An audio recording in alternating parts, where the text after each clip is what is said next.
कभी सोचा है कि हमारी आंखें दुनिया को कैसे देखती हैं और आसमान में जो इतने सारे रंग दिखते हैं उनके पीछे का राज क्या है? आज हम इसी शानदार सफर पर निकलने वाले हैं। हमारी अपनी आंखों की बनावट से लेकर आसमान के चमत्कारों तक हम समझेंगे कि हम देखते कैसे हैं और वो कौन से राज हैं जो हमारी दुनिया को इतना खूबसूरत और रंगीन बनाते हैं। तो सबसे पहले हम देखेंगे कि हमारी आंखें एक लिविंग कैमरे की तरह कैसे काम करती हैं। फिर इसके ऑटो फोकस के जादू को समझेंगे, जानेंगे कि कभी-कभी हमारी नजर को सुधार की जरूरत क्यों पड़ती है। इसके बाद इंद्रधनुष के रंगों को अनलॉक करेंगे और आखिर में आकाश में छिपे कुछ राजों से पर्दा उठाएंगे। चलिए शुरू करते हैं। तो चलिए सबसे पहले बात करते हैं हमारी आंखों की।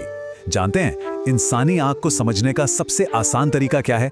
उसे एक बहुत ही एडवांस्ड एक बायोलॉजिकल कैमरा की तरह सोचिए। ये सुनने में अजीब लगे, पर ये एनालॉजी इसके मुश्किल हिस्सों को काफी आसान बना देती है। देखिए, जैसे एक कैमरे में लेंस सिस्टम होता है, वैसे ही हमारी आंख में कॉर्निया और लेंस मिलकर किसी भी चीज की इमेज बनाते हैं। कैमरे में एक एपर्चर होता है जो लाइट कंट्रोल करता है। ठीक उसी तरह हमारी पुतली यानी प्यूपिल आंख में कितनी रोशनी जाएगी ये तय करती है। और सबसे जरूरी हिस्सा रेटिना, ये बिल्कुल कैमरे के सेंसर या पुरानी फिल्म की तरह है, एक लाइट सेंसिटिव स्क्रीन जिस पर इमेज कैप्चर होती है। मजे की बात यह है कि रेटिना पर इमेज असल में उल्टी बनती है। अच्छा, कभी सोचा है कि हम कैसे एक ही पल में दूर की चीज और फिर तुरंत पास रखी किताब को एकदम साफ साफ देख लेते हैं? ये हमारी आंखों का ऑटो फोकस फीचर है। इसी कमाल की काबिलियत को कहते हैं पावर ऑफ अकोमोडेशन या समंजन क्षमता। सिंपल भाषा में कहें तो ये हमारे आई लेंस की वो काबिलियत है जिससे वो अपनी फोकल लेंथ को एडजस्ट कर पाता है। चाहे कोई चीज पास हो या दूर, हमें सब क्लियर दिखता है। और इस जादू के पीछे का असली हीरो कौन है? वो है हमारी सिलियरी मसल्स, जो लेंस के शेप को कंट्रोल करती हैं। तो ये काम कैसे करता है? सोचिए, जब हम दूर किसी चीज को देखते हैं तो ये सिलियरी मसल्स रिलैक्स हो जाती हैं। इससे हमारा लेंस पतला हो जाता है और फोकल लेंथ बढ़ जाती है। और जैसे ही हम पास की कोई चीज, मान लीजिए कोई किताब देखते हैं, तो ये मसल्स सिकुड़ जाती हैं। लेंस मोटा हो जाता है और फोकल लेंथ कम हो जाती है ना? बिल्कुल एक शानदार ऑटो फोकस सिस्टम। और इसी से जुड़ा एक जरूरी फैक्ट है, एक नॉर्मल हेल्दी आंख के लिए वो सबसे कम दूरी जहां से कोई भी चीज बिना किसी स्ट्रेन के एकदम क्लियर दिखे, वो होती है करीब 25 सेंटीमीटर। इसे ही नियर पॉइंट कहते हैं। लेकिन कभी-कभी आंखों का ये ऑटो फोकस सिस्टम ठीक से काम नहीं करता। उम्र के साथ या दूसरी वजहों से समंजन क्षमता कम हो जाती है। पर इन्हें कोई बड़ी खराबी समझने की जरूरत नहीं है। ये बस कुछ कॉमन ऑप्टिकल दिक्कतें हैं जिनके सॉल्यूशंस भी मौजूद हैं। इनमें सबसे कॉमन है मायोपिया, जिसे नियर साइटेडनेस या निकट दृष्टि दोष भी कहते हैं। नाम से ही साफ है, इसमें पास की चीजें तो एकदम साफ दिखती हैं, लेकिन दूर की चीजें धुंधली नजर आती हैं। अब सवाल है कि ऐसा होता क्यों है? असल में मायोपिया में दूर की किसी चीज से आने वाली लाइट रेज रेटिना पर फोकस होने के बजाय रेटिना की सामने ही फोकस हो जाती हैं। इसलिए इमेज ब्लर हो जाती है। तो इसका इलाज क्या है? बहुत सिंपल, एक कॉनकेव लेंस यानी अवतल लेंस।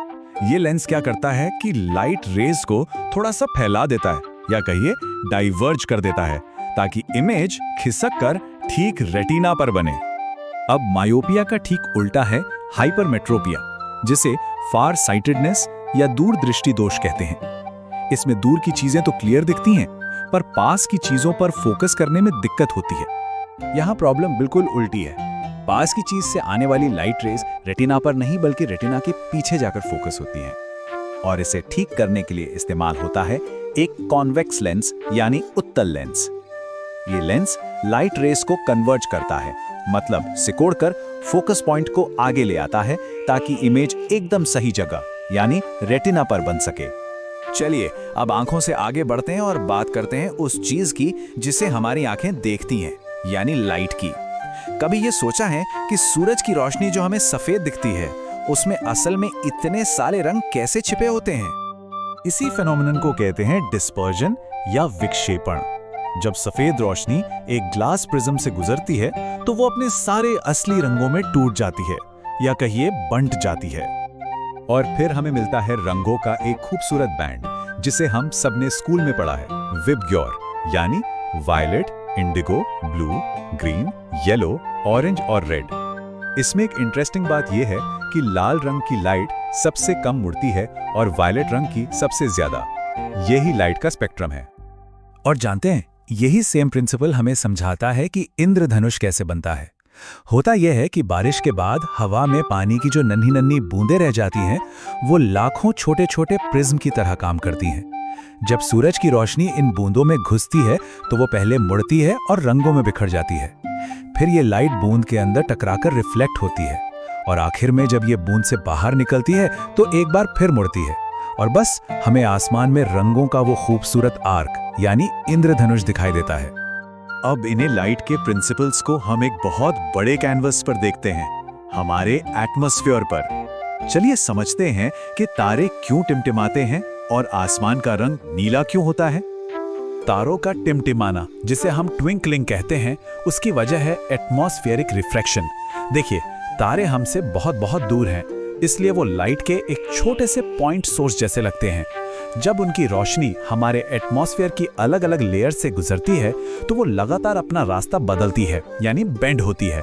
इसी वजह से हमें तारे टिमटिमाते हुए दिखते हैं। वहीं दूसरी तरफ प्लैनेट्स यानी ग्रह हमारे काफी करीब हैं। वो पॉइंट सोर्स नहीं बल्कि एक बड़ी लाइट सोर्स की तरह हैं, तो उन पर ये ट्विंकलिंग वाला असर नहीं होता। और अब वो सवाल, आसमान नीला क्यों है? इसका जवाब है स्कैटरिंग ऑफ लाइट यानी प्रकाश का प्रकीर्णन। होता यह है कि हमारे एटमॉस्फेयर में जो धूल और गैस के छोटे छोटे कण हैं, वो नीले रंग की लाइट को, जिसकी वेवलेंथ छोटी होती है, सबसे ज्यादा बिखेरते हैं या कहिए स्कैटर करते हैं। जबकि लाल रंग, जिसकी वेवलेंथ लंबी होती है, वो कम बिखरता है। तो ये जो बिखरा हुआ नीला रंग है, ये चारों तरफ फैल जाता है और हमारी आंखों तक पहुंचता है, जिससे हमें आसमान नीला दिखता है। और इसी वजह से, क्योंकि लाल रंग सबसे कम बिखरता है, उसे डेंजर सिग्नल्स में इस्तेमाल किया जाता है ताकि वो कोहरे या धुएं में भी दूर से दिख जाए। सोचिए जरा, अगर हमारी धरती पर ये एटमॉस्फेयर होता ही नहीं तो क्या होता? तब लाइट की कोई स्कैटरिंग नहीं होती और आसमान हमें नीला नहीं बल्कि बिल्कुल काला दिखाई देता, ठीक वैसा ही जैसा एस्ट्रोनॉट्स को स्पेस से दिखता है। तो हमारी अपनी आंखों की कॉम्प्लेक्स मशीनरी से लेकर आसमान के रंगों तक सब कुछ लाइट के इन्हीं बेसिक प्रिंसिपल्स पर चलता है। और ये हमें एक बहुत ही दिलचस्प सवाल पर लाकर छोड़ देता है। अगर हमारी दुनिया को आकार देने वाली ये लाइट वेव्स हमें दिखाई नहीं देती, तो सोचिए और क्या-क्या हो सकता है जिसे हम अभी तक देख या समझ नहीं पा रहे हैं।